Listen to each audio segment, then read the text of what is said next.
Good morning, KingsHeart Church, or whatever time you are watching this, be it evening, afternoon.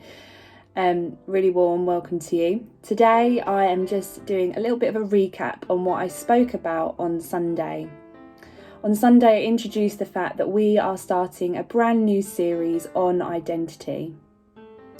So why have we decided to do a series? Well, we believe that going over a topic over a number of weeks really allows us to get to the depths and understanding of that topic and how to live that out in our lives. It's a bit like teaching for me. I think if I want my class to know how to write a paragraph, I'm not just going to teach one lesson on it. It's something that I would go over again and again and again until I know that they can apply that in any circumstance. You know, if they're writing a letter, if they're writing a story, etc., they'll be able to write a paragraph. And so it's similar. And we have chosen the topic to be identity. And identity is a topic that we probably will revisit over and over again. We're doing a series now, but it's something that we will always touch base on. How we see ourselves and how we see God has a massive impact on how we live our lives and how we interact with others. I like to think of identity as an internal map that we have that helps us navigate things in life and helps us see things a certain way. Now, our maps have been put together by our upbringing, by the things that we've gone through in life, those successes, those failures, those disappointments, all have an effect on how we see things and also have an effect on how we see God. And this was an example that I gave on Sunday, just in case you missed it. That if we were to, our maps told us that God was a God that got angry at us when we did things wrong, then that sort of God we would be more fearful of if we were going to pray to him and speak to him.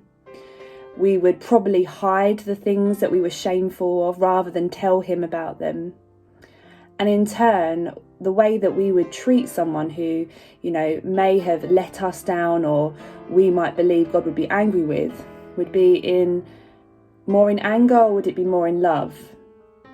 Similarly, if we saw God as the God who ran towards the son who had let him down, handed him a ring and a robe and welcomed him back into his house with loving arms, then that sort of God we would speak to in a different way.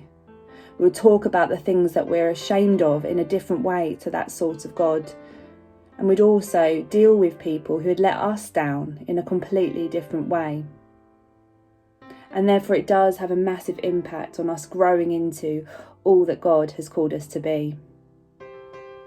At the end of last week, I introduced a challenge for the week, which is something that we are hoping to do in the weeks to come, something that would really embed what is being taught on that Sunday and help us to continue it into our week. And my challenge that I gave was to look at that story of the prodigal son again and ask the Father to reveal something new about that story.